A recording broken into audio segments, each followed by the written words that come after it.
भैया जी कहीं मैं आपका एक बार फिर स्वागत है और आज बातचीत के सिलसिले को जोड़ने के लिए हम एक बार फिर से हाजिर हैं। जम्मू कश्मीर पर एक अहम बैठक चल रही जैसे आपको पता है, जिसमें कि प्रधानमंत्री, गृह मंत्री के अलावा 4 मुख्यमंत्री और 4 उप मुख्यमंत्री शरीक है पूर्व, जो कि बातचीत के सिलसिले से जुड़े हुए हैं। बेहद अहम बैठक। अगर मैं कहूं कि 5 अगस्त 2019 की तारीख सबसे ज्यादा महत्वपूर्ण है जम्मू कश्मीर को लेकर, तो आज 24 जून 2021 की ये जो बैठक है, एक बार कह सकते हैं 370 के हटाने के बाद एक जो गहमा गहमी राजनीतिक हलचल है वो देखी जा सकती है। और आज इसी सिलसिले को जोड़ने के लिए तमाम मेहमान हमारे साथ जुड़ेंगे, जिनसे बातचीत का सिलसिला हम जोड़ेंगे। लेकिन जो सबसे पहले जिनकी ओर रुख करना चाहेंगे वो हमारे 2 सहयोगी इस वक्त मौजूद हैं। विक्रांत यादव जो कि हमारे साथ दिल्ली से मौजूद हैं, बहुत बहुत शुक्रिया, 7 लोक कल्याण मार्ग से। और हमारे साथ रिफत अब्दुल्ला श्रीनगर से मौजूद है, बहुत बहुत शुक्रिया, thank you so much Rifat और विक्रांत हमारे साथ जुड़ने के लिए। विक्रांत, मैं जानना चाहूंगा कि बैठक का जो मजमून है, जो कि उसका कंटेंट है, जहां पर होना, उसको लेकर बड़ी तमाम सारी अटकलें हैं। क्या होगा, किस पर बातचीत हो रही होगी? कुछ कॉरिडोर से पता चल सका है, पॉलिटिकल कॉरिडोर से, कि किस पर हो सकती है बात और कहां पर शुरुआत हो रही है? क्या कुछ प्रारंभिक तौर से वेरी इनिशियल, वेरी प्राइमरी समझ में आ रहा है? जी विक्रांत। देखिए प्रतीक, 370 जब हटाया गया था तो उसके बाद से कश्मीर और दिल्ली के रिश्तों में एक बड़ी बर्फ जम गई थी और जो जम्मू कश्मीर के खास तौर से जो कश्मीर रीजन के नेता थे, उनके और दिल्ली के संबंधों के बीच में एक बड़ी बर्फ की चादर आ गई थी। आज की बैठक में ऐसा नहीं है कि एकदम बहुत बड़ा फैसला आएगा, जैसा 370 को हटाने का फैसला आया था उससे देश चौंक गया था, एक बहुत बड़ी खबर थी। लेकिन आज की जो बैठक है उतना बड़ा फैसला नहीं, लेकिन ये बैठक बहुत ही महत्वपूर्ण है, क्योंकि एक तो वो जो बर्फ है वो पिघली है। ना केवल गुपकार डिक्लेरेशन के जो नेता हैं वो यहां पर पहुंचे, तमाम वो राजनीतिक दल जो जम्मू और कश्मीर दोनों ही क्षेत्रों की नुमाइंदगी करते हैं, वो सभी राजनेता यहां पर आज इस बैठक में, मेरे पीछे जो 7 लोक कल्याण मार्ग है वहां पर प्रधानमंत्री और गृह मंत्री के साथ बातचीत कर रहे हैं। 2.25 घंटे से अधिक का समय हो चुका है इस समय बैठक को शुरू हुए, तो निश्चित तौर पर अंदर जो बातचीत हो रही है वो भविष्य का कश्मीर क्या होगा, कैसे अब कश्मीर में पॉलिटिकल जो प्रोसेस शुरू करना है वो कैसे होगा, डिलिमिटेशन का जो काम चल रहा है उस पर क्या नजरिया है और आगे कैसे अब बढ़ा जाएगा। कि जो बीती बातें हैं, जैसे 370 और 35A को हटाने की बात करते हैं कश्मीर रीजन के नेता कि उसके बिना हम बात नहीं करेंगे, वो सब चीजें अब पीछे की बात रह गई हैं, उन पर कोई चर्चा नहीं है। ये चर्चा केवल और केवल भविष्य की है कि आगे कैसे अब पॉलिटिकल एक रास्ता निकाला जाए और जिस पर राज्य के जो राजनेता है, वहाँ की जनता है और केंद्र सरकार है, तीनों की उसमें किस तरीके से भागीदारी हो, ये एक रणनीति बनाने की बैठक में पहल की गई है। निश्चित तौर से बहुत बढ़िया, बहुत महत्वपूर्ण भी बात और बहुत जिम्मेदारी के साथ आपने ये बात कही है। बहुत बहुत शुक्रिया, आप हमारे साथ जुड़े रहे विक्रांत। और हमारे साथ रिफत मौजूद हैं, रिफत अब्दुल्ला। रिफत, कैसे हैं आप जनाब? जाना बहुत जरूरी। यहाँ पे हवाएं तेज चल रही हैं, अब देखना होगा सियासी हवाओं का रुख किस ओर जाएगा इस मीटिंग में। जी बहुत मैं यही जानना चाहता हूं, क्योंकि वैली में बहुत सारी कुछ चीजें हैं, हलचल है और बर्फ कहा कि पिघल रही है। और सबसे बड़ी चीज ये है कि जो कि कश्मीर को रिपोर्ट करते रहे हैं या कश्मीर के मुद्दे से जुड़े रहे हैं, बहुत नजदीक से जानते हैं, वो इस बात के लिए हमेशा ये कहते रहे हैं कि दिलों को जोड़ने की जो बात है, झेलम में कितना पानी है, उसमें ब्रिज कैसा है, कैसे बना जाए, दिलों को कैसे जोड़ा जाए, उस तक कैसे पहुंचा जाए, ये एक बहुत बड़ा मुद्दा रहा है। और मुझे भी लगता है ये जो रिपोर्टिंग के सिलसिले में अक्सर जब जाना हुआ ये बात रही है। आपको क्या लगता है कि ये जो बैठक है एक पहला सीढ़ी की पहला स्टेप हो सकता है, या और कुछ खास जो आपको लगता है कि इस बैठक से निकल सकता है? रिफत अब्दुल्ला। जी प्रतीक का शुक्रिया, और मैं आपको कह दूं कि यह बहुत इंपॉर्टेंट मीटिंग है, क्योंकि अगस्त 5, 2019 के बाद कोई भी बड़ी पॉलिटिकल एंगेजमेंट नहीं हो पाई। हालांकि यहाँ पे डीडीसी इलेक्शंस हुए, लेकिन वो लोकल लेवल पे हुए, लेकिन विधानसभा के लिए कुछ सोचा नहीं गया। आपको मालूम है कि जब 370 और 35A हटाया गया, उसके बाद असेंबली भंग हो गई और गवर्नर्स रूल जो है वो लगातार जारी है। हालांकि 2018 से ही यहाँ पे गवर्नर्स रूल है, उसके बाद लेफ्टिनेंट गवर्नर को लाया गया, लेकिन सबकी नजरें इसी पे हैं कि यहाँ पे जो है पॉलिटिकल प्रोसेस शुरू किया जाए। लेकिन आपको मालूम है कि गुपकार अलायंस के जो लीडर्स हैं उसमें 7 पार्टियां हैं, फारूक अब्दुल्ला भी हैं, उमर अब्दुल्ला भी हैं, महबूबा मुफ्ती भी हैं, मोहम्मद यूसुफ तारिगामी भी हैं, वो भी इस मीटिंग में शिरकत कर रहे हैं। वो लोगों के लिए क्या लाएंगे, क्या जो उनकी एक्सपेक्टेशंस हैं वो अगर पूरी हो रिफत मैं पाएंगी? सवाल को क्योंकि उल्टा कर दूं, सवाल को मैं थोड़ा सा रिफाइन कर दूं, क्या एक्सपेक्टेशन है, मैं ये पूछ लूं, वैली में क्या एक्सपेक्टेशन है, ये मैं जानना चाहता हूं। वहां की कॉरिडोर्स में क्या एक्सपेक्टेशन है, ये सवाल ऐसे है जी। देखिए, एक चीज तो साफ है, कोई माने या ना माने, जब 370 और 35 ए हटाया गया, कश्मीरी लोग उसके साथ नहीं थे। खासतौर से जो ये पॉलिटिशियन बता रहे हैं कि लोगों की उम्मीदों के मुताबिक वो फैसला नहीं था और किसी को ऑन बोर्ड नहीं लिया गया। एक गवर्नर का ऑर्डिनेंस पास हुआ और उसके बाद प्रेसिडेंट ने अपनी मंजूरी दी और उसके बाद पार्लियामेंट में ये बिल पास हुआ। उसके खिलाफ जो है लोग जरूर हैं यहाँ पे, जो रियलिटी है। लेकिन बीजेपी ने ये कहा था विकास होगा, डेवलपमेंट होगी, उस पर शायद आज चर्चा होगी। लेकिन ये जो सारे लीडर्स हैं, इनको अब ट्रबल में डाल दिया गया, चाहे फारूक अब्दुल्ला हो, महबूबा मुफ्ती हो या उमर अब्दुल्ला हो, क्योंकि इन्होंने लोगों से वादा ये किया है कि गुपकार अलायंस जो बना है वो 370 और 35 ए की दिफा के लिए पहले क्योंकि ये जब यहाँ पे ये इस तरह की अफवाहें चली, आपको मालूम है 5 अगस्त से पहले कहा गया कि शायद 370 हटाया जाएगा, तो इन्होंने एक अलायंस बनाया, कहा कि हम उसके रोकथाम के लिए काम करेंगे। लेकिन जब वो हटाया गया, इनको जेल भर दिया गया, उसके बाद जब ये वापस आए तो इन्होंने इसका नाम रखा people's alliance for Gupkar declaration,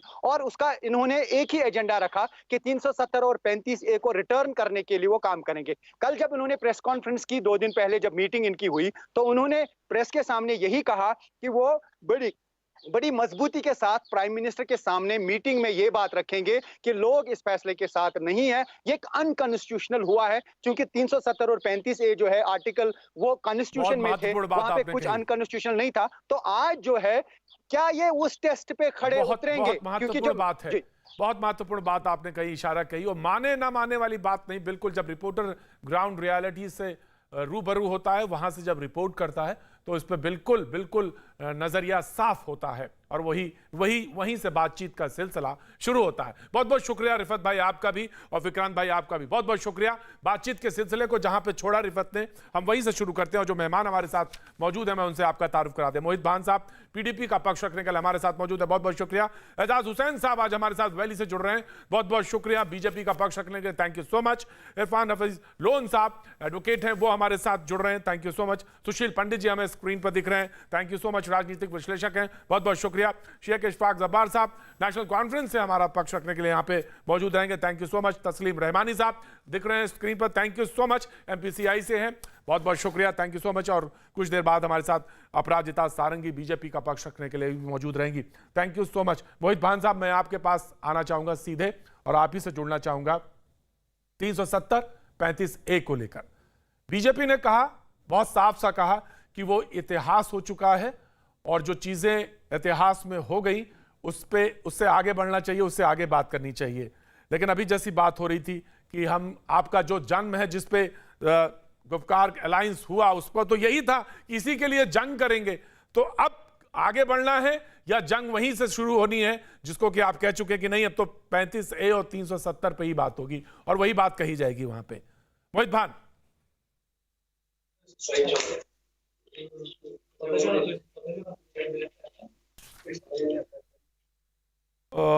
मोहित एजाज हुसैन साहब, मैं माफी चाहूंगा मोहित भान साहब, कनेक्टिविटी में प्रॉब्लम है। एजाज हुसैन साहब अगर हमारे साथ जुड़े हैं, एजाज साहब जानना चाहेंगे कि जिस तरह की वैली में बात के लिए अभी कही गई और जिस तरह से बोला गया, और रिफत अभी रिपोर्ट कर रहे थे, सवाल यह है कि अपोजिशन पार्टीज तो ये कहती हैं और आपका ये कहना है साफ नजरिया कि 370-35 से इतिहास हो चुका। एजाज हुसैन साहब देखिए, सबसे पहले जो आज मीटिंग बुलाई गई है माननीय प्रधानमंत्री जी द्वारा, जिसमें ऑल पार्टी सारे शिरकत कर रहे हैं, मैं बधाई देना चाहता हूँ माननीय प्रधानमंत्री जी को, जो जम्मू कश्मीर को लेके इतनी संजीदगी के साथ सोचते हैं। जब से धारा 370 हटी है उसके बाद यहाँ पे लोकल स्थानीय चुनाव करवाना और उसके बाद डीडीसी के चुनाव करवाना, 3 टायर पंचायत खड़ा करना, ये अपने आप में एक ऐतिहासिक है। आपको खुद पता होगा धारा 370 हटने के बाद जो जो राइट्स मिले लोगों को, चाहे लॉज की हम लोग बात करेंगे, आपको खुद पता होगा कितने सारे लॉज यहाँ पे पारित हो गए। और साथ में मैं आपको बताना चाहता हूँ, जो SC/ST के कम्युनिटी के जो लोग हैं उनको एक बहुत बड़ा फायदा हुआ है, पॉलिटिकल रिजर्वेशन उनको मिली है उसके साथ साथ जो रिफ्यूजीज आए थे उनको यहाँ पे जो वोटिंग राइट्स नहीं देते थे उनको भी वोटिंग राइट्स मिला है। मैं समझता हूँ अच्छी पहल है। आज हमारा जम्मू कश्मीर पूरा देश के साथ इंटीग्रेट हुआ है। आज कोई सेपरेटिज्म की मानसिकता नहीं है, कोई पत्थरबाजी नहीं हो रही है। हाँ, इतना जरूर है जो कोविड की वजह से यहाँ जो महामारी हुई उसमें विकास थोड़ा गति कम हो गई, लेकिन आने वाले समय में भारतीय जनता पार्टी जिस प्रकार से मन के साथ विश्वास के साथ काम करना चाहती है जम्मू कश्मीर का, ये एक बड़ा उदाहरण है कि आज माननीय प्रधानमंत्री जी ने ऑल पार्टी मीटिंग बुलाई है। लेकिन साथ में जो लोग राइट एजाज साहब, मैं बिल्कुल शुक्रिया, मैं आपने बात साफ गोई के साथ रखी। इरफान हफीज लोन साहब मौजूद हैं, मैं वहां पर रुक करना चाहूंगा। इरफान हफीज साहब, सवाल ये है कि जिस तरह से बात कही गई और जिस तरह से बात बोली गई कि अपोजिशन ये कह रहा कि नहीं हमारा तो जन्म अभी ये हुआ है, गुपकार वाले जहां तक ग्रुप की बात है, उन्होंने कहा कि 370 और 35 से पे संघर्ष होगा, वही बात कही जाएगी, उसी को रखा जाएगा, या जिस तरह से डीडीसी के चुनाव हुए, चुनाव के बाद स्थितियां बदली स्थितियां परिस्थितियां बदली, पत्थरबाजी की घटनाओं में कमी आई, वहां से विकास का रास्ता खोजना है, या सवाल यही है कि नहीं हमें 370 और 35 पे लड़ना है और वही बात कहनी है वहां पर? लोन साहब, देखिए मैं एक आम नागरिक की हैसियत से इससे पहले भी मैंने कहा कि यहाँ पर 35A 370 छीनने के बाद मैं हमेशा ये कहता रहा कि सब लोगों को जम्मू कश्मीर के जितने भी राजनीतिक लोग हैं इन्हें भारतवर्ष से जुड़ना होगा, संपर्क करना होगा। चाहे वो भारतवर्ष की बात हम करते हुए भारत सरकार हो, सिविल सोसाइटी हो, पॉलिटिकल पार्टीज हो, सिविल सोसाइटी के मेंबर्स हो, या जितने भी वहां पर। लोन साहब, जी मैं मुकम्मल कर रहा हूं। आप पूरा करिएगा, मैं सबको रोक दूंगा, पर जहां पे मुझे लगता है मैं वहां पे रोकना चाहता हूं आपको। लोन साहब, जब आप कहते हैं ना भारत सरकार और भारतवर्ष, तो मुझे लगता है कि आप अभी भी अपना हिस्सा नहीं मानते हैं। आप अभी भी मुझे लगता है कि दूरी के साथ रख के एक फासले के साथ हमसे बात करते हैं। आप फासले के साथ जब भी बात करेंगे तो दूरी नजर आएगी। मैंने तो अपना जब पहला, मैं तो कह रहा हूं, जब मैंने बिस्मिल्लाह किया इस प्रोग्राम का,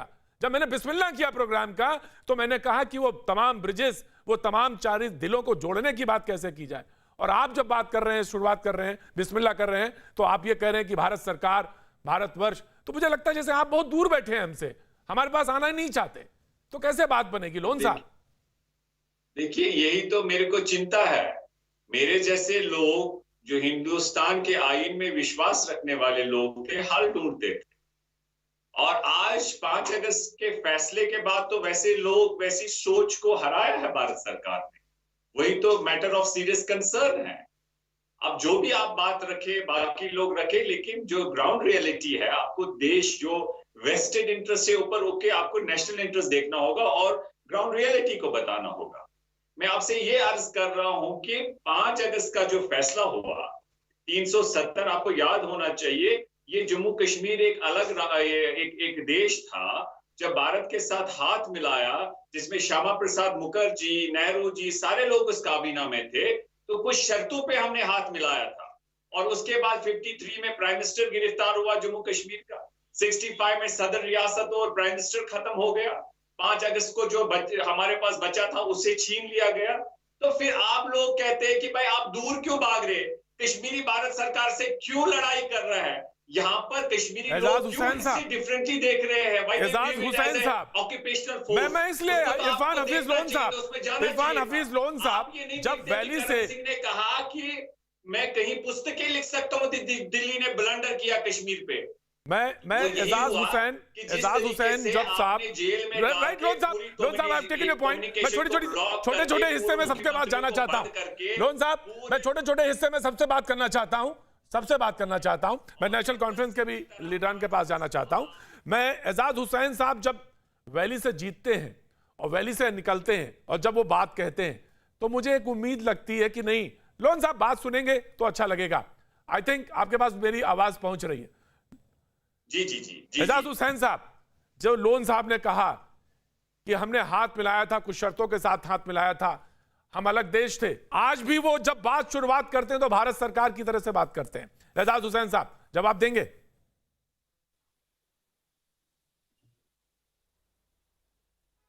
सुशील आप जी जी मैं सुन पा रहा हूँ आप। जी एजाज हुसैन साहब, आवाज आ रही है आपको? एजाज हुसैन साहब, आवाज आ रही है आपको? एजाज हुसैन से साथ मेरा संपर्क टूट गया, लेकिन मैं सुशील पंडित जी के पास जाना चाहता हूं। सुशील पंडित जी, आपने लोन साहब को सुना, उनकी बातें सुनी ध्यान से।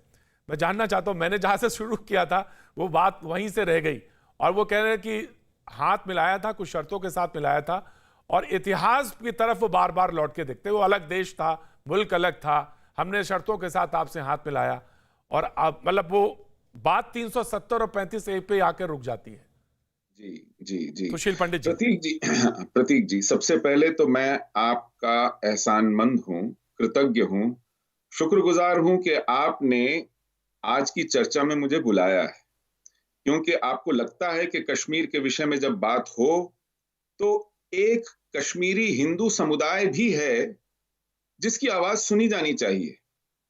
भारत सरकार को यह नहीं लगता है।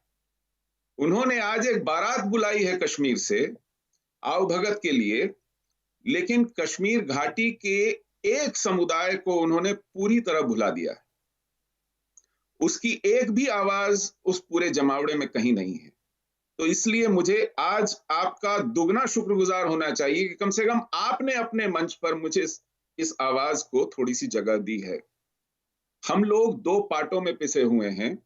एक पार्ट वो है जिसने हमें निष्कासित किया एक हिंसक अभियान चलाकर कश्मीर से, और दूसरा पार्ट वो है जो हमारी भारत की अपनी व्यवस्था का है, जो इस नस्लकुशी को, इस जेनोसाइड को, इस जातीय संहार पर पर्दा डालता है, इससे आंखें चुराता है, इस पर लीपापोती करता है, इसको ढकता है, इसको मानने से इंकार करता है। जब मानने से ही इंकार करता है तो इसके पीड़ितों को न्याय कहां से देगा?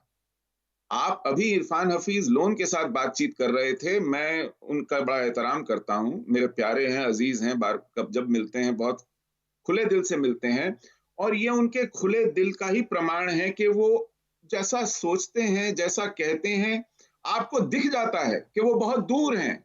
अब वो इतनी ईमानदारी भी ना बरतें, आपको दिखाई भी ना पड़े तो कैसे चले? वो बहुत सादे इंसान हैं, वो ढकते नहीं हैं अपने दिल की बात को, और वो भारत के आईन की बात करते हैं।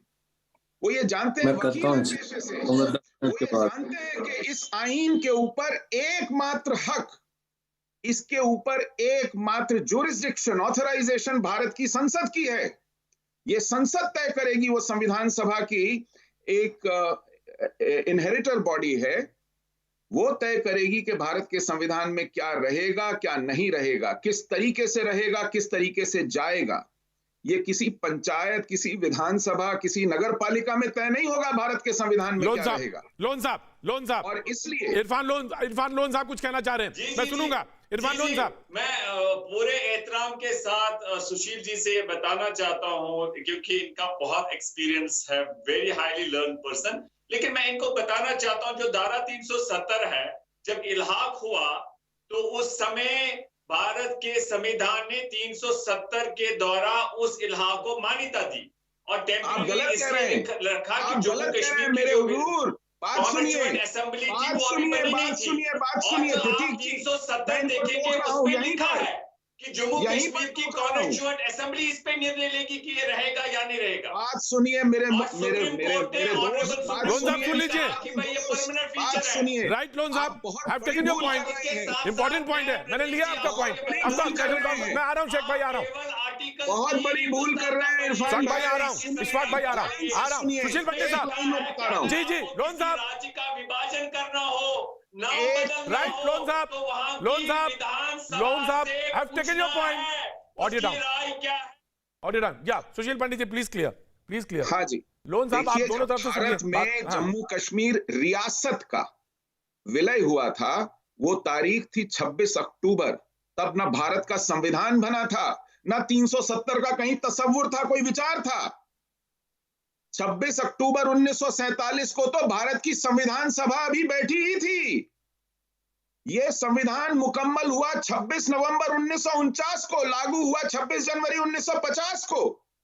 370 वाज एन आफ्टर थॉट, ये बाद में आया विचार था। जिस पर शेख अब्दुल्ला ने बहुत में क्यों लिया आनाकानी की, बहुत बहुत जरा इस पे बहुत अवगत कराइए, इस पे बहुत रोशनी जोर डालिए। जबरदस्ती की अगर जम्मू और इस कश्मीर पर का सबके विलय पूरा हुआ सबके था, राइट, कोई शक मैं आगे बढ़ता हूं, मैं आगे बढ़ता हूं, डिबेट को आगे ले जाता हूं।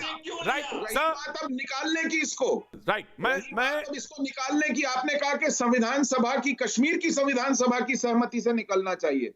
देखिए साहब, वो प्रावधान भी भारत की संविधान सभा ने डाला था ना। कश्मीर के विषय में 370 एक टेम्परेरी धारा के रूप में, अनुच्छेद के रूप में रहेगा, ये भारत की संविधान सभा ने तय किया था, सर्वसम्मति से तय किया था। और वो कैसे जाएगा ये भी संविधान सभा ने तय किया था। क्यों टेम्परेरी लिखा था? क्योंकि यहाँ वो temporary, transitional and special provision, ये 3 वर्ड थे। Right sir, right sir, 3 word थे, temporary, transitional and special provisions, ये थे। और हाँ ये संविधान सभा नहीं तय किए थे। जी बिल्कुल, लोन साहब, उत्तराधिकारी, राइट सर, राइट, मैं नेशनल कॉन्फ्रेंस के शेख इशफाक साहब को जोड़ना चाहता हूं, शेख इशफाक साहब को जोड़ना चाहता हूं। जी राइट सर, लोन साहब, जी इशफाक भाई, जी बात आगे आपका बढ़ेगी। शुक्रिया प्रतीक जी, आपने इशफाक मुझे भाई, समय दिया। इशफाक भाई, जी, बात आगे बढ़ेगी। सवाल यही है कि यह वही 370-35 से जो तमाम पुश्तों ने पीछे देखी, हमने देखी, और हमारे बच्चे भी उसी पे बात करते रह जाएंगे, या हम मुख्य धारा में आएंगे और हम यहां से बात नहीं शुरू करेंगे कि भारत सरकार या भारत देश, ऐसे नहीं, हम यहां से कहेंगे मेरा मुल्क, मेरा देश और मेरा भाग्य, यहां से बात शुरू करेंगे। इशफाक भाई।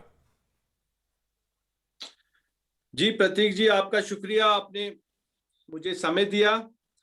और मैं अपनी बात शुरू करना चाहता हूं कि पहले जो हमारे जो पैनलिस्ट बाकी है जो बता रहे थे धारा पे 370 पे, तो सारे लोग मेरे ख्याल से ऑनरेबल सुप्रीम कोर्ट में चले गए हैं कि अपनी अपनी याचिका लेके। हाँ जी, 23 है। तो लेट्स वेट, हम इंतजार कर सकते हैं कि वहां से क्या आउटकम आएगा। तो उस पे हम ज्यादा टिप्पणी भी नहीं कर सकते क्योंकि वो ऑनरेबल कोर्ट में सब जुडिस मामला है। राइट। तो जहां तक अभी मेरे दोस्त कह रहे थे कि अभी नेशनल कॉन्फ्रेंस ने कहा था कि हम इलेक्शन नहीं लड़ेंगे जब तक 370 वापस नहीं आएगा, जब तक बाकी चीजें नहीं होंगी। नेशनल कॉन्फ्रेंस हमेशा बातचीत में, और एक सेक्युलर जमात है और लोगों के लिए, हम पावर के भूखे नहीं है, लेकिन हम लोगों को एक बेहतर यहाँ एक प्रशासन देना चाहते, एक बेहतर यहाँ पे ये जो इस वक्त हालात है उसमें जो आपने सुना ही होगा, हमारे जो प्रेसिडेंट है फारूक साहब, उन्होंने कहा मैं एक पॉजिटिव नोट से अपने वजीर आजम से मिलने जा रहा हूँ, उनसे बात कर, वो हम अपनी बात हमसे कहने जा रहे और हम उनकी बात, अपनी बात उनके सामने रखने जा रहे हैं। तो मीटिंग का एजेंडा तय नहीं है, तो बात होगी। तो मेरा यही है कि इस वक्त हमें सबको चाहिए कि एक पॉजिटिव तरीके से इस बात को ले ताकि ये बात आगे चले। राइट शेख साहब, राइट, मैं आपकी बात से, आपकी बात पॉजिटिव है, आपकी बात पॉजिटिव है, इस बात की तारीफ की जानी चाहिए। मैंने पिछला प्रोग्राम किया, उसमें भी जो स्पोकपर्सन थे उन्होंने भी ये बात कही। शायद आपको पता होगा या नहीं होगा, मैं खुद भी एक मिलिटेंसी विक्टिम हूं। मेरे पिताजी को भी इसी टर्मोइल में शहीद किया गया। वो एक विधायक भी रहे यहाँ जम्मू कश्मीर से, साबका मिनिस्टर भी रहे। तो वो इसलिए मैं अपनी, जैसे कि अभी हमारे सुशील पंडित जी अभी बता रहे थे कि यहाँ नरसिंहार हुआ, यहाँ पलायन हुआ, तो मैं उनको बड़े अदब से कहना चाहता हूं कि यहाँ मुसलमानों ने, जो मुसलमान वाकई होगा वो कभी किसी का खून नहीं बहाएगा, दहशतगर्दी का कोई मजहब नहीं होगा। यहाँ नरसिंहार मुसलमानों का भी हुआ, यहाँ सिखों का भी हुआ, यहाँ हमारे कश्मीरी पंडित बरादरी का भी हुआ। तो हमें आज भी हम यहाँ भाईचारे से रह रहे हैं, जो कश्मीरियत असली है, जिसकी बुनियाद यहाँ पड़ी है। शेख भाई, मैं इशफाक भाई मैं रोकना चाहूंगा। सुशील पंडित जी, जब इन्होंने कहा कि आप मेरा भी शहादत मेरी भी हुई है, मेरे लोग भी उसमें जख्म में शरीक रहे हैं, वो लोग भी मरे हैं गोली से, टेररिज्म का वो भी शिकार हुए। तो मैंने देखा कि आप धीरे से मुस्कुरा दिए। जी हाँ, क्यों? मैं उसकी वजह बताता हूं प्रतीक जी। एक तो मौत किसी की भी हो बहुत गमगीन करती है जी, बिल्कुल, इसीलिए मैंने पूछा ये सवाल इसीलिए पूछा। और जब बात हो रही है, नहीं सुशील पंडित जी, जब ये बात आज हो रही है कि ब्रिज बनाने हैं, जब ब्रिज बनाने हैं तो फिर मुस्कुराहट क्यों? जी, इसको इतनी मासूमियत से मत लीजिए, क्योंकि जब हम अपने सामूहिक हनन की बात करते हैं तब ये उन लाशों को गिनना शुरू करते हैं जो कलाशनिकोव उठाने की वजह से, बमबारी की वजह से, जो वहां दहशतगर्दी की वजह से, खूंरेजी की वजह से, दंगाइयों की वजह से गिरी हैं। हमने किसी को तमाचा तक नहीं मारा, हमने किसी पर गोली हाथ नहीं उठाया, हमारा क्या कसूर था? लेकिन वहां जो बाकी लोग मरे हैं, नहीं तो इशफाक भाई की क्या गलती थी? नहीं, इशफाक भाई की क्या गलती थी सुशील जी? इशफाक भाई की क्या गलती थी? उन्होंने भी तो जख्म खाए, उनके यहाँ भी तो उनके वालिद। मैं बताता हूं क्या गलती थी हुजूर। आप मेरी बात सुन लीजिए। अब उन्होंने, प्रतीक भाई, ये उस पार्टी से हैं जिसका शासन था, जिसने 80 दहशतगर्द छोड़ दिए जुलाई 1999 में, जिनको आर्मी ने LOC से पकड़ा था। इन्होंने उन लोगों को, JKLF के लोगों को रिहा कर दिया, और उसी JKLF ने वो बर्पा की हिंसा पूरी घाटी के अंदर के हमको निकलना पड़ा। अब ये खुद उसका शिकार होते हैं, जैसा कि हिलरी क्लिंटन ने कहा था कि अपने बाड़े में आप सांप पालेंगे तो क्या सोचते हैं कि आपको डसेंगे नहीं? इशफाक, आज ये बम बनाते हुए इनके हाथ में बम फट जाता है, तो क्या ये उसका कसूर? आप मुझे मारेंगे? इशफाक पूछना चाहता, क्या ये नेशनल कॉन्फ्रेंस नहीं है, या वही फारूक अब्दुल्ला नहीं है? मसूद अजहर कांधार लेके गए आप यहाँ से जहाज में, उसके साथ और भी लोग जिनको आपने छोड़ा, क्या उस वक्त वही फारूक अब्दुल्ला ने उसका विरोध नहीं किया था? क्या फारूक अब्दुल्ला ने नहीं कहा था मिलिटेंसी को आप रिवाइव कर रहे हो? क्या आज वही मसूद अजहर आपके यहाँ पे ये नहीं चला रहा है? ये कैसे? सब नंगे हैं, ये मेरे बता सकते। मैं बड़ी अदबन से बात कर रहा था। इन्होंने उन शहीदों की बेइज्जती कर रहे हैं, ये जिन्होंने इस मुल्क के लिए अपनी जान दी है, जिन्होंने इस झंडे को जिंदा रखने के। वन बाय वन मैं आ रहा हूं प्रतीक भाई, बात की है। मुझे लगता है कि आतंकवादियों को कंधार से लोगों जी इशफाक भाई बात नहीं करना चाहेंगे। वो जब किए गया था दिल्ली में बैठ के, लेकिन इनको कश्मीर का क्या पता है? हम यहाँ इशफाक भाई की जी छोड़ दिया था, घाटी में छोड़ दिया था जुलाई में, वो किसके एवज में छोड़ा था? राइट, आपका सवाल लिया मैंने, लिया के लिए छोड़ा था। राइट, मैंने सवाल लिया आपका। मोहित भान साहब, आप जुड़ गए हमारे साथ, बहुत बहुत शुक्रिया। PDP के नेता हैं, मेरे साथ जुड़ गए। मोहित भाई, मैं ये जानना चाहता हूं, मोहित भान साहब, आपको आवाज आ रही है मेरी? जी मोहित भान साहब, मैं जानना चाहता हूं कि आपकी नेता ने एक बात कही, वो बात पीछे छूट गई है, पाकिस्तान वाली बात, या कोई उसके अलावा भी आपके पास बात है? और 370 और 35A के आगे की बात कहना चाहते हैं, उसके आगे का रोड मैप बनाना चाहते हैं, या बस नहीं, पहले इतिहास तय होगा उसके बाद आगे बढ़ेंगे? मैं आ रहा हूं इशफाक भाई, मैं आ रहा हूं। मोहित भान, कुर्बानियां दी है सुशील पंडित जैसे लोग। जी शुक्रिया, आपने ये सवाल पूछा, मौका दिया बात करने का। मैं आपको बता दूं, मैं इशफाक भाई मैं कहूंगा ऑडियो डाउन कर ले, थोड़ा सा ऑडियो डाउन कर ले। जी इशफाक भाई, जी शुक्रिया, आपने बात करने का मौका दिया।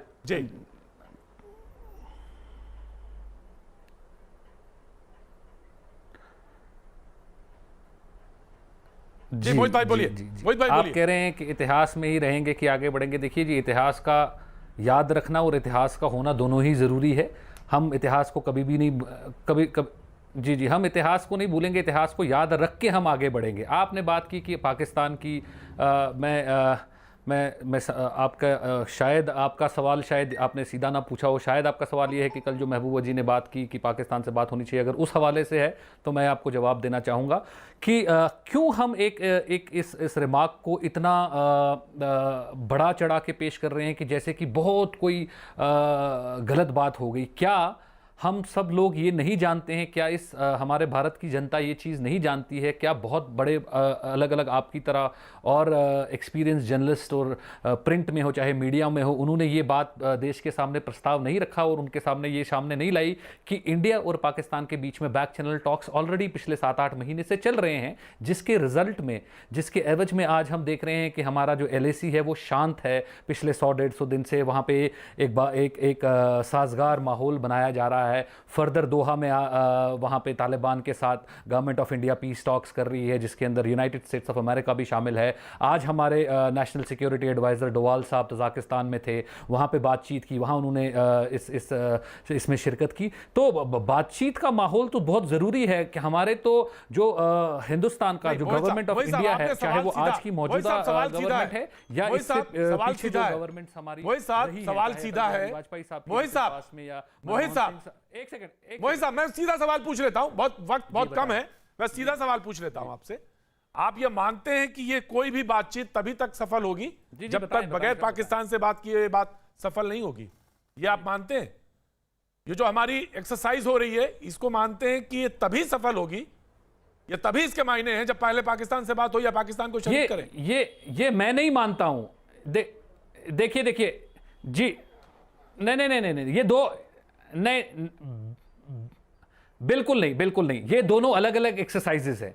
ये दोनों एक्सरसाइजेस जो हैं, ये दोनों अलग अलग एक्सरसाइज है। जो भारत और पाकिस्तान के बीच में बैक चैनल टॉक्स चल रही हैं या फर्दर वो बातचीत होगी, वो एक अलग एक्सरसाइज है। और ये जो आज प्रधानमंत्री जी के द्वारा एक वेलकम स्टेप हुआ है, एक आगाज किया गया है एक बातचीत करने का, ये एक अलग है। इन दोनों को मिक्स करने की जरूरत नहीं है, ये दोनों पैरेलली चलेंगे लेकिन अलग अलग चलेंगे। हमने बड़ा इसका स्वागत किया है, इसका खैर मकदम किया है कि एक न्योता वहां से आया है और सब ने यहां पे एक मत होकर वहां जाकर इस बातचीत के अंदर हिस्सा लिया, इस बातचीत के अंदर शामिल हुए। जो मैं शरीक करना चाहूंगा। मैं मोहित भाई आता हूं, मोहित भाई मैं आता हूं आपके पास। अपराजिता सारंगी हमारे साथ मौजूद है, स्क्रीन पर उनको लिया जाए। अपराजिता सारंगी जी, जिन्होंने कहा कि सबसे महत्वपूर्ण बात है, मैं उसी पर सीधा आ रहा हूं। सुशील पंडित जी मैं आता हूं बाद में। इन्होंने कहा कि दोनों चीजें अलग अलग चलेंगी लेकिन दोनों के बीच में कहीं ना कहीं संबंध जरूर है। एक तरफ हत्याएं हैं, एक तरफ अपराध है, एक तरफ आतंक है, दूसरी तरफ बातचीत का क्या सिलसिला जुड़ेगा? और क्या जो ये बातचीत हो रही है उसमें वो एक हिस्सा कहीं दूर से आके जुड़ जाएगा पाकिस्तान का भी? ये जैसा मोहित जी कह रहे हैं और इसमें कह रहे हैं कि कोई नई बात नहीं है, आप तो बात कर ही रहे हैं, तो इस पर भी बात कर लीजिए, उनसे बात कर लीजिए। अपराजिता, क्या कोई स्टैंड फर्क है अब? अपराजिता सारंगी, आप सबको मेरा नमस्कार। इस वक्त आदरणीय प्रधानमंत्री जी 8 दलों के 14 नेताओं के साथ बातचीत कर रहे हैं और उन्होंने सबको यहाँ आने का, दिल्ली आने का, बातचीत करने का न्योता दिया। मुझे लगता है कि इससे उनकी सकारात्मक मनोवृत्ति झलकती है। सरकार ने हाथ बढ़ाया, सबका साथ, सबका विकास और सबका विश्वास हमारा मूल मंत्र है और उसी मूल मंत्र को मद्देनजर रखते हुए आज हम सबसे विचार विमर्श करना चाहते हैं। देखिए, जिसने जो भी वक्तव्य दिया, जिसने जो भी मंतव्य दिया, हम सारे मंतव्यों का, वक्तव्यों का सम्मान करते हुए और बहुत सारी बातों को नजरअंदाज करते हुए आज सबको बुलाया है और हम चाहते हैं कि सारी समस्याओं का समाधान अपराजिता सारंगी जी, अपराजिता सारंगी जी, अपराजिता सारंगी जी, अपराजिता सारंगी जी, मैं बीच में मैं माफी चाहता हूं, मैंने रोका आपको। किन बातों का स्वागत है और किन बातों को आप छोड़ रही हैं, ये जानना चाहते हैं। जरूरी लोगों को बिल्कुल क्लियर मैसेज हो कि आपने किन बातों पे बहुत ध्यान दिया और किन बातों को माना कि ये बिल्कुल बेकार की बात है, इनको छोड़ देना चाहिए, उससे मैसेज क्लियर हो जाएगा। अपराजिता सारंगी, देखिए, मैं लोकसभा की सांसद हूं। 5 अगस्त 2019 लोकसभा में क्या हुआ था मुझे पता है और बहुत विचार विमर्श के बाद, तर्क वितर्क के बाद आर्टिकल 370 और आर्टिकल 35A को हटाया गया था। इन 22 महीनों में अगर आप मुझे पूछें तो केंद्र सरकार ने खुद को विकास के कार्यों पर और जम्मू कश्मीर में, लद्दाख में अमन शांति लाने की दिशा में केंद्रित रखा। और आज हमारे पास तथ्य है, हमारे पास तर्क है। जिस तरह विकास की हवा बह रही है, जिस तरह हम अमन शांति लाने की बात कर रहे हैं, इसी दिशा में, इसी कार्य को आगे बढ़ाते हुए आज प्रधानमंत्री जी ने सारे दलीय नेताओं को बुलाया है। और देखिए, बात यह है कि हम चाहते हैं कि आगामी दिनों में विधानसभा के चुनाव हो जाएं और इसके लिए परिसीमा निर्धारण बहुत आवश्यक है, डिलिमिटेशन प्रोसेस बहुत आवश्यक है। और जहां भी विकास कार्य हो रहे हैं, इच्छा है कि सब लोग मिलकर उस विकास कार्य में सहयोग करें। आप देखिए, एक पर एक काम किए जा रहे हैं। आपको याद है 22 जनवरी 2020 को क्या हुआ था? करीबन 80,068 करोड़ रुपए का विकास पैकेज दिया गया था जम्मू कश्मीर को। और उसके बाद 890 केंद्रीय कानून आज के दिन जम्मू कश्मीर में लागू हैं। ये कोई कम बड़ी बात नहीं है, आप इसे याद रखें। और जहां तक पंचायती राज व्यवस्था की बात है, जो 73rd अमेंडमेंट है, अपराजिता जी वो कह रहे हैं कि 35 से और 370 से 70 का महत्वपूर्ण है, उसके बगैर तो बात ही नहीं होगी, उसके बगैर तो बात ही नहीं बन रही है। आप विकास का कार्य दिए जा रहे हैं और वो ये कह रहे हैं कि 35 से और 370 से बगैर तो बात ही नहीं बनती। हम सबकी बात सुनेंगे, लेकिन कुछ बातें ऐसी हैं जिसका निर्धारण हो चुका है, जिस पर निर्णय हो चुका है और जिसे भारत की संसद ने निर्णय लेकर जिस पर एक मुहर लगा दिया है। तो मुझे लगता है कि आर्टिकल 370 के बारे में जितनी भी बातचीत होगी, आर्टिकल 35A के रेस्टोरेशन की दिशा में जितनी भी बात होगी, उसे तो मानने का सवाल ही नहीं है। मोहित भान कुछ आप कहना, मोहित भान आप कुछ कहना चाहती हूँ विकास को लेकर, वो मुझे जरूर बोलने का मौका दें। राइट। मोहित भान कुछ कहना चाह रहे हैं, फिर मैं तस्लीम साहब आपके पास आ रहा हूँ। मोहित भान जी जोड़िए। जी, आप कुछ कहना चाह रहे थे? जी देखिए, जैसे कि अपराजिता जी ने एक बात की कि उन्होंने सबका साथ सबका विकास, जी उन्होंने सबका साथ सबका विकास की बात की और बताया कि हमने एक हाथ बढ़ाया। तो अपराजिता जी, अगर वहाँ से हाथ बढ़ा तो हम भी यहाँ से 2 कदम आगे चले, ये दिखाने के लिए। और ये जो हमने हमेशा इस जनतंत्र के अंदर हमने इस भरोसा रखा है, तो उस जनतंत्र के तहत हम भी 2 कदम आगे चलकर गए और प्रधानमंत्री जी के साथ इस मीटिंग में शामिल हुए, ताकि हम अपनी बात रख सकें और उनकी बात भी सुन सकें। बाकी रही बात, आप कह रहे हैं कि 370 और 35A संसद में पास हो गया है और इसके बाद इसका कुछ नहीं हो सकता है। तो मैं सिर्फ आपका ध्यान पूरे एक छोटी सी चीज की तरफ केंद्रित करना चाहूंगा कि अभी हमारे देश के अंदर सुप्रीम कोर्ट नाम का एक इंस्टीट्यूशन है जो बड़ा विजिबल है और बड़ा काम भी करते हैं। और सुप्रीम कोर्ट ने जो याचिका दायर की है उसको मेंटेनेबल माना है और ये सबजुडिस है। तो अगर आप ये कहते हैं कि इसको कोई भी नहीं बदल सकता है, तो इसका मतलब आप सुप्रीम कोर्ट की अवमानना कर रहे हैं। आप सुप्रीम कोर्ट को मानते ही नहीं है कि सुप्रीम कोर्ट कुछ भी नहीं है, चाहे जो मर्जी हो जाए, यहां कुछ भी बदलने वाला नहीं है। तो मेरी आपसे हाथ जोड़ के निवेदन है कि आप सुप्रीम कोर्ट की अभी इतनी जल्दी बेइज्जती ना करें, सुप्रीम कोर्ट को खारिज ना कर दें। ये अभी भी वहां पे मेंटेनेबल है, वहां पे अभी इसके ऊपर ट्रायल शुरू होने वाला है। तो हम देखेंगे वहां पे क्या होगा, वहां पे क्या नतीजा निकल कर आएगा, उसके बाद आप उसके ऊपर कोई वक्तव्य दें तो वो अच्छा रहेगा। लेकिन ये बोलना कि भाई उसके बाद आज की डेट में ये सब खत्म हो गया, दफन हो गया, ऐसा कुछ होगा ही नहीं, निकल के नहीं आएगा, ये मेरे हिसाब से। अपराजिता सारंगी, देखिए, आज के दिन हम विकास के कार्यों पर केंद्रित रहें तो बेहतर है। और इस विकास की जो धारा ये जो बह रही है, इसमें हम चाहते हैं आप सब शामिल हों। और हमें याद रखना चाहिए कि आज के दिन विकास के कार्यों पे तो हम केंद्रित हैं, विकास की बात नहीं। आप बोल रहे हैं कि 73वां अमेंडमेंट लागू किया गया, इसको कोई 3650 सरपंच है वहां, 33,000 पंच है वहां। और आप सब जानते हैं वहां पर आयुष्मान भारत आ गया है जो नहीं था पहले। आप सब जानते हैं इस बात को। 50,000 फैमिली को सुरक्षा कवच मिल चुका है, वहां पॉक्सो लागू हो चुका है। अपराजिता जी, आप मानते हैं सुप्रीम कोर्ट में ये केस मेंटेनेबल है? SC लोगों को संरक्षण नहीं मिलता था, अब केंद्रीय नीति कानून के अनुसार वहां के SC ST बंधुगण को आरक्षण मिल चुका है। इसे भी आप याद रखें।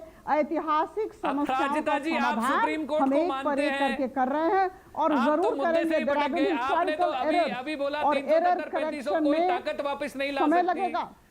और मैं मैंने आपको बता सुप्रीम दूं कोर्ट की बात की तो कि आपने आज तो के दिन आप आपने विकास की बात करें, आप आगे बढ़ेंगे या पीछे जाएंगे? खाता लेकर बैठ गए। आप आगे बढ़ेंगे या आप तो बता रहे पीछे हैं वही खाते जाएंगे? में हमें कितने आगे कितने बढ़ना पैसे है, दे दिए, मोहित कितने जी, पैसे जम्मू नहीं मैं बताता कश्मीर हूं। को आगे ले मोहित जाना जी, है। अपराजिता जी, अपराजिता जी, मैं समझ गया। ऐसा जी। थोड़ी ना था कि मेरे समझ में नहीं आ रही थी और मैं उसको रोक नहीं रहा था। अब मोहित जी, मैं बता देता हूं, मोहित भान जी, आपने जो बार बार जो इस बात को कहा और अपराजिता जी बराबर विकास का पर्चा पढ़ती रही, उसका मतलब यह था, सवाल तो मैंने सुन लिया है आपका, लेकिन आप नहीं समझना चाह रहे हैं मेरी बात को, और अपराजिता जी जो बात कह रही थी उसको आप नहीं ध्यान दे रहे थे, और मोहित जी जो आप कह रहे थे वो दूसरी तरफ नहीं ध्यान दे रहे थे। बात तो सबने समझ ली, लेकिन सवाल यह है मोहित जी, इतनी ही तो बात है कि आप आना चाहते हैं मुख्य धारा में या नहीं, या मुख्य जब हिस्सा बने तो उस हिस्से की तरह रहना चाहते हैं या नहीं, यही बात तो थी, इतना ही बात थी। वक्त है छोटे से ब्रेक का, ब्रेक के बाद तस्लीम साहब आपसे शुरू करेंगे। भैया जी, कहने में आपका एक बार फिर स्वागत है। बातचीत के सिलसिले को एक बार फिर से जोड़ेंगे, सीधे तस्लीम रहमानी साहब का रुख करेंगे। तस्लीम साहब, माफी चाहूंगा, बहुत बहुत माफी चाहूंगा, बहुत देर से आपके पास आना हुआ, लेकिन मैं जानना चाहता हूं कि जिस तरह से अभी बैठक खत्म हुई है, तमाम सारी बातें हुई, पैनल पे भी बातें हुई, सुशील पंडित जी ने भी अपनी बात कही, नाराजगी की बात भी कही, लेकिन हाँ, उन्होंने कहा कि अब तमाम सारी जब सिलसिले जुड़ रहे हैं, बातचीत का रास्ता बन रहा है, तो जिस तरह से मुख्यधारा में रह के बात होती है और जिस तरह से मुख्यधारा में रह के बात की जानी चाहिए वो होनी चाहिए, ना कि इतिहास के पन्नों को अब टटोला जाए वापस। जी तस्लीम रहमानी साहब। प्रतीक जी, आपसे ताल्लुकात बहुत कदीम हैं, 20-22 साल के हैं, तो इसलिए सब्र का इतना सख्त इम्तहान मैंने आपको दे दिया। मैं माफी चाहता हूं। आमतौर पर ये मेरी मिजाज और आदत के खिलाफ है। जी, मैं माफी चाहता हूं। दूसरी बात यह है कि कश्मीर का मसला सिर्फ कश्मीर के लोग हल कर पाएंगे, ऐसा अगर आपका भी ख्याल है तो मैं समझता हूं ये गलत है। इसलिए कि आज कश्मीर के तो लोग कहते हैं कि कश्मीर का मसला कश्मीर के ही लोग हल करेंगे, ऐसा नामुमकिन है। वो मैं बता देता हूं क्यों। इसलिए कि आज जो मीटिंग हुई है, मैं हमेशा गवर्नमेंट का कश्मीर पॉलिसी का और फॉरेन पॉलिसी का क्रिटिक रहा हूं, आज तारीफ कर रहा हूं, इसलिए कर रहा हूं कि बगैर एजेंडा का मीटिंग बुलाइए, ये बहुत ही इंटेलिजेंट स्टेप है। राइट। वरना पहले ही दिन ये एजेंडा अगर सरकार ने दिया होता, फियास्को हो जाता। स्टेक होल्डर है इरफान लोन और सुशील पंडित, जो आज यहां इस डिबेट में भी जाहिर हुआ। ये दो धाराएं हैं, लेकिन इन दो धाराओं के पीछे जो मुख्य धारा है वो दो एक्सिस है। एक एक्सिस है अफगानिस्तान, पाकिस्तान और चाइना, दूसरा एक्सिस है गल्फ, अमेरिका और इजराइल। ये बातें कोई करता नहीं है, और ये वो अनसीन हैंड हैं, नादीदा हाथ हैं जो कश्मीर को कंट्रोल करते हैं। इसके बगैर ना वो मीटिंग होती है जो आज हुई है, और ना उसके आउटकम उस तरीके से आते हैं। और ये अगर हैंड्स मौजूद हैं तो वही हैंड्स तय करेंगे, कश्मीरी तय नहीं करेंगे, भारत तय नहीं करेगा। मुझे माफ कीजिए इतनी सख्त बात कहने के लिए, लेकिन हम जो लिखते हैं, जो पढ़ते हैं, जो देखते हैं, जो सोचते हैं, उसकी बुनियाद पे कह रहा हूं। आज सिर्फ इतना होना है, ये वेलकम है, आज गुफ्तगू का आगाज हुआ है, ये पहला है, आखिरी नहीं है। मुझे उम्मीद है लंबा चलेगा, कई बार गुफ्तगू होगी और लोग भी इसमें जुड़ते चले जाएंगे। आप चाहे जितना पसंद करें या ना पसंद करें, मगर लोग इसमें जुड़ेंगे आगे भी गुफ्तगू में। शायद डिलिमिटेशन करके जो पॉलिटिकल डेडलॉक 5 अगस्त 2019 से चल रहा है, वो डेडलॉक खत्म करने की बड़ी सख्त जरूरत इस वक्त है सरकार को। अफगानिस्तान के बदलते हुए हालात की सूरत में हमारा देश इंगेज भी कर रहा है अफगानिस्तान में, तालिबान के साथ भी कर रहा है, और वो जो सितंबर तक सूरत हाल वहां बदल ले, उसको यहां भी कंट्रोल करना है। तो एक डिलिमिटेशन कंप्लीट करा के इलेक्शन प्रोसेस में लाके मेन स्ट्रीम पॉलिटिक्स को जिंदा रखना इस वक्त की तरजीह है, और ये दोनों के इंटरेस्ट में है। वहां की पॉलिटिकल पार्टीज का इंटरेस्ट भी है, सरकार का इंटरेस्ट भी है। तो कॉमन इंटरेस्ट की वजह से ये वार्ता इस हद तक तो रहेगी कि दोनों यूनियन टेरिटरीज में एक नए डिलिमिटेशन के तहत एक जो पॉलिटिकल बैलेंस है जम्मू और कश्मीर के बीच, उसको डिलिमिटेशन के जरिए ठीक करके और एक इलेक्शन करा दें और मेन स्ट्रीम की पॉलिटिकल पार्टीज आ जाए। उसके बाद क्या होगा वो बात आई डोंट थिंक के कोई स्टेटहुड मिलने जा रहा है, आपने कहा कोई कि पाकिस्तान पे बात करेगा या कुछ और करेगा। राइट तस्लीम साहब, बहुत अच्छी बात है आपने कही, और निश्चित तौर से ध्यान देने वाली बात है। और ये बात कॉरिडोर्स के पीछे कही, मैं ऑफकोर्स आ रहा हूं सुशील पंडित जी, और कहने का हक है उनको। ये बात अक्सर कही जाती है कि किसी का दबाव है, और बार बार ये कहा जाता है दबाव है इसलिए बातचीत का न्योता दिया गया, इसीलिए दस्तरखान बिछाया गया। लेकिन ठीक है, क्योंकि मैं